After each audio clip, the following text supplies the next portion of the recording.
누렁이 노회찬 정의당 대표는 특검 협상의 주체가 아니라 특검 수사의 대상입니다. 노회찬 정의당 원내대표가 김경수 경남도지사와 함께 드루킹 미스터리의 주인공으로 등장했습니다.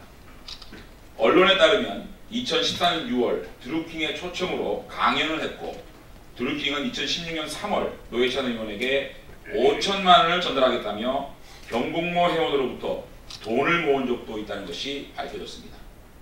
뿐만 아니라 검찰에 따르면 당시 드루킹은 회원들과의 채팅방에서 노회찬 대표를 누렁이로 지칭하며 누렁이에게 2천만 원을 전달했다, 아쉬워하는 것 같으니 모금하겠다는 글을 올렸다고 합니다. 2016년 12월에는 경복로 회원인 장모 씨가 노 대표 부인의 운전기사로 일하며 드루킹 측으로부터 두 차례 100만 원씩 총 200만 원을 받은 혐의로 벌금 200만 원과 추징금 200만 원 선고를 받기도 했습니다. 이 사건과 관련해 드루킹 본인도 벌금 600만 원을 선고받았고, 경복로 회계 책임자 파로스는 벌금 400만 원을 선고받았습니다. 드루킹은 자신의 블로그에 노회찬 의원을 사석에서 만났다며 개인적 접촉을 확인까지 했습니다. 노회찬 대표는 드루킹과의 관계에 대해 명명백백하게 밝혀야 할 것입니다. 정의당과 드루킹의 친분 또한 두터워 보입니다. 정의당 김종대 의원은 2016년 5월 드루킹이 운영하는 파주 느릅나무 사무실을 찾아 직접 강연까지 했습니다. 드루킹과 정의당 주요 인사들 간의 부적절한 관계가 사실로 드러난다면 노회찬 원내대표 등 정의당은 김경수 의원과 마찬가지로 드루킹 게이트 핵심 피의자가 되는 것입니다. 특검 수사 대상이 특검 협상에 참여해서 특검 추천을 논하고 특검을 막고 있는 꼴입니다. 노회찬 대표와 정의당은 특검의 수사 대상이 될까 두려워 특검을 방해하고 있는 것입니까? 정의당과 노회찬 대표는 당장 특검 협상에서 손을 떼고 특검 수사를 기다려야 할 것입니다. 민주당은 조건 없는 특검에 즉각 합의하기 바랍니다. 김경수 경남지사 후보와 드루킹이 벌였던 추악한 헌정농단의 실체가 드루킹의 최측근이 경찰에 제출한 파일에 의해 구체적으로 드러났습니다. 지난 대선 당시에도 무차별적인 댓글 공작이 있었고, 드루킹 측이 김경수 경남지사 후보와 지속적으로 친분관계를 맺어왔음을 뒷받침하는 내용이 들어있다는 사실이 언론을 통해 밝혀진 것입니다. 사실상 댓글 작업에 전노가 담겨있는 이 파일에는 2016년 10월 이후 박근혜 전 대통령 탄핵과 조기 대통령 선거와 관련해 7만 건에 달하는 댓글 작업을 벌였다고 기재되어 있습니다. 하루 평균 100여 건에 달하는 댓글 작업이 빼곡하게 담겨있다는 충격적인 사실이 밝혀진 것입니다. 김경수 후보는 경찰 조사에서 선풀운동을 하는 줄 알았다고 진술했지만, 이 파일에는 댓글 공작과 관련한 내용을 김 후보에게 알렸다는 내용이 포함되어 있습니다. 도대체 이게 몇 번째 거짓말입니까? 이젠 거짓말 탐지기를 부착하고 다녀야 할 지경입니다. 또한 경찰이 확보한 USB 파일 중에는 경복로 핵심 멤버 200여 명이 3천만 원을 모아 김 후보에게 전달하려 했다는 내용까지 들어있습니다.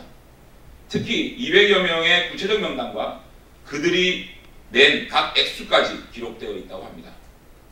김경수 후보는 그래도 계속 거짓말을 할 것입니까? 검찰은 그래도 압수수색 영장 신청을 기각할 것입니까?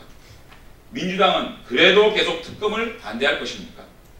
경찰은 자구우면하지 말고 즉각 김 후보의 휴대폰과 금융계좌를 압수수색하고 피의자로 전환해 강제 수사에 착수해야 합니다. 민주당은 실체적 진실이 드러나는 것이 두렵기도 하겠지만 조건 없는 특검법에 합의하는 것만이 그나마 국민들로부터 조금이라도 용서받는 길이라는 것을 명심하기 바랍니다.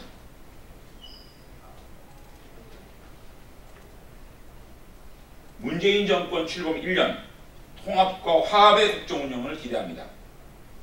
문재인 정권 1년은 소리만 요란했지 달라진 것은 별로 없는 빈술의 1년이었습니다. 정부 출범과 함께 시작된 인사 참사는 역대 정부 모두를 뛰어넘어 김기식 전 금융감독원장의 낙마에서 화령정점을 찍었습니다. 일자리 정부라는 구호를 무서워하게 만든 사상 최악의 청년 실업률과 급격한 최저임금 인상으로 인해 길거리에 나앉고 있는 영세 자영업자들의 절규 속에서 문재인 정권의 소득주도 성장이라는 실험은 실패를 예약하고 있습니다. 경제는 이토록 숨이 막힐 지경인데 대통령 주도의 관제개혁 쇼와 교과서 파동은 대한민국을 이념적 갈등으로 물들게 했습니다. 미세먼지 대책, 방과 후 영어 교육과 대입제도 개선, 재활용 쓰레기 대란 등 국민 생활과 밀접한 정책에서는 오락가락 행보로 국민들을 더욱 힘들게 만들었습니다.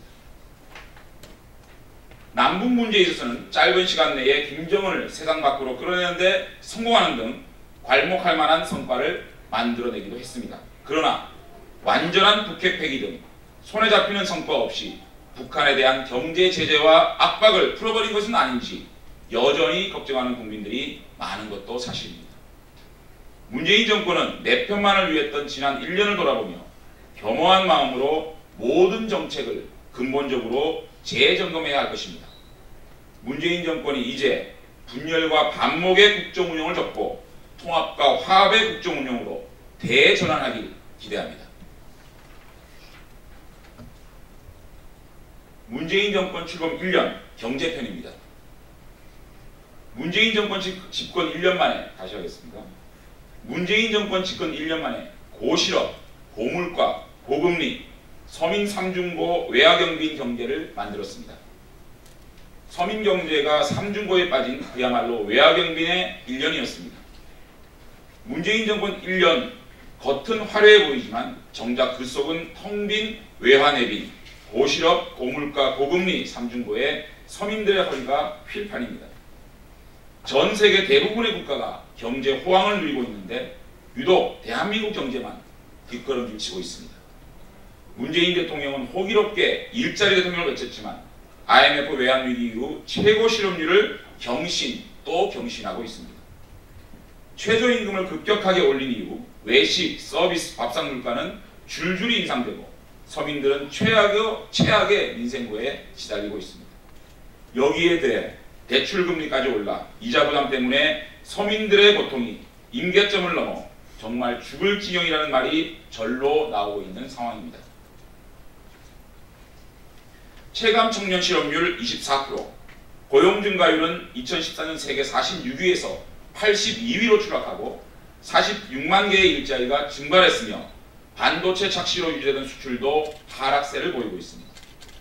생산, 제조업 가동률, 설비 투자 등 모든 경제 지표가 총체적으로 공두박질 치고 있습니다. 다시 하겠습니다. 생산, 제조업 가동률, 설비 투자 등 모든 경제 지표가 총체적으로 곤두박질 치고 있습니다. 특히 어려운 서민들을 위한다고 내놓은 정책마다 서민들만 더 힘들게 만든 1년이었습니다.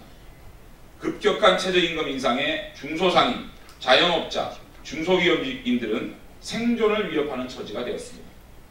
먹고 살기 힘겨운 서민들의 일자리는 줄줄이 날아가고 있는데 코드 맞는 운동권 출신들만 출세하고 살기 좋은 운동권의 나라가 되어가고 있는 것입니다. 신선 노름에 도끼자루 썩는 줄 모른다고 현실과 동떨어진 제이노믹스를 포기하지 않고 소득주도 성장론만 고집한다면 문재인 정권이 꿈꾸는 남북 경협 장밋빛 청사진도 모두 일장 중목이 될 수 있음을 경고합니다. 문재인 대통령은 집무실에 설치한 일자리 상황판을 지금 세밀하게 들여다보아야 합니다.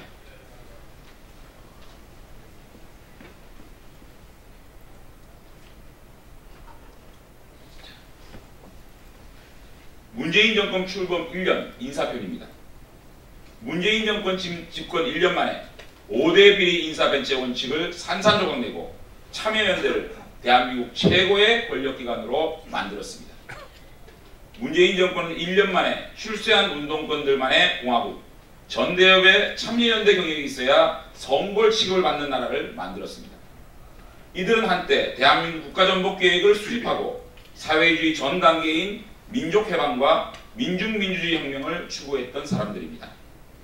세상이 바뀌어 이제 이들이 대한민국의 국정을 핵심에서 운영하는 최고 공직자가 되었는데도 여전히 옛날 신념을 버리고 전향했다고 고백하는 소리는 들어보지 못했습니다.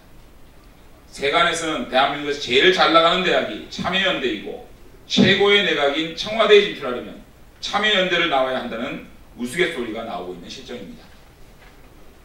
참여연대, 전대협 출신들이 내각과 청와대를 독식한 극단적 운동권 편식 인사가 국정 운영을 극단적 편가르기로 몰아가고 있습니다.